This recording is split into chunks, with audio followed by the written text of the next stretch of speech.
फिर आगे हम आइसोटोनिक में देख लेते हैं, ठीक है, और देन हाइपरटोनिक में। हाइपरटोनिक में इन्वायरमेंट में क्या होगा कि trended cell solution concentrated. Hypertonic ऐसी इन्वायरमेंट है जिसमें हमारे पास सॉल्ट की अमाउंट बहुत ज़्यादा है। अब सॉल्ट की अमाउंट बहुत ज़्यादा है, इट मीन्स के हाइपरटोनिक इन्वायरमेंट में वो पड़ा हुआ है, सॉल्ट बाहर बहुत ज़्यादा है।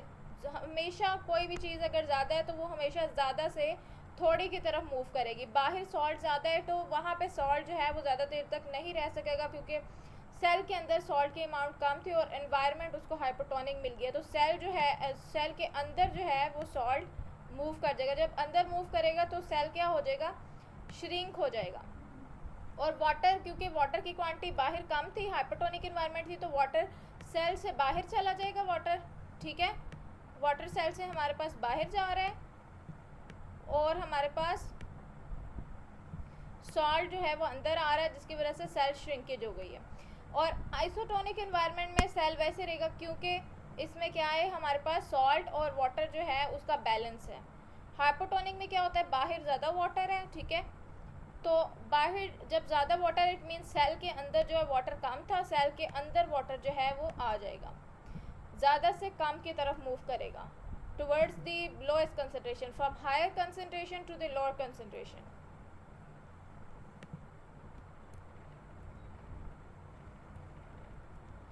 फिर आगे हम देख लेते हैं ऑस्मो रेगुलेशन प्लांट्स में कैसे होती है, ठीक है।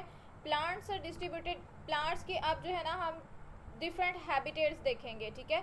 एक्वेटिक, मॉडरेट और सिवियरली ड्राई टेरेस्ट्रियल नेचर, जिसमें हम देखेंगे हाइड्रोफाइट्स देखेंगे, मीजोफाइट्स देखेंगे, जीरोफाइट्स देखेंगे।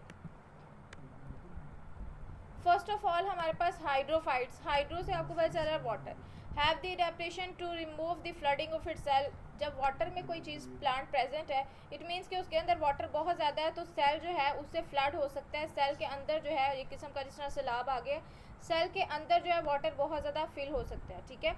तो इसके पास ऐसी अडेप्टेशन होनी चाहिए, ऐसी ऐसी चीज़ें होनी चाहिए जिससे ये अपने आप को बचा सके। इस तरह की इसके पास प्रिवेंशन या स्ट्रैटेजीज होनी चाहिए, ठीक है, कि वो अपने सेल के अंदर से वाटर जो है उसको इतना ज़्यादा फिल ना करे, रिमूव कर सके।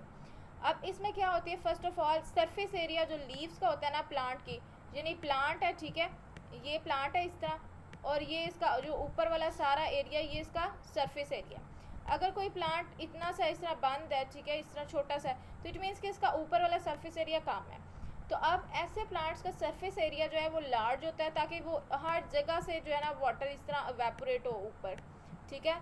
तो पानी जितना जितना एवेपोरेट होगा, इट मीन्स कि उतना ज़्यादा वाटर का लॉस होगा। अगर वो अब्जॉर्ब कर रहा है तो लॉस भी ज़्यादा हो रहा है, तो उस लॉस की वजह से पानी जो है वो कम से कम रह सकेगा। और क्या होता है दूसरा, एक्सटेंसिव स्टोमेटा, बहुत ज़्यादा स्टोमेटा प्रेजेंट होते हैं। आपको पता है स्टोमेटा जो है जब वो ओपन हो तब भी ट्रांसपेरेशन जो है वो हमारे पास होती है। वाटर की जो लॉस होता है वो स्टोमेटा के ज़रिए से इस तरह से होगा, ठीक है।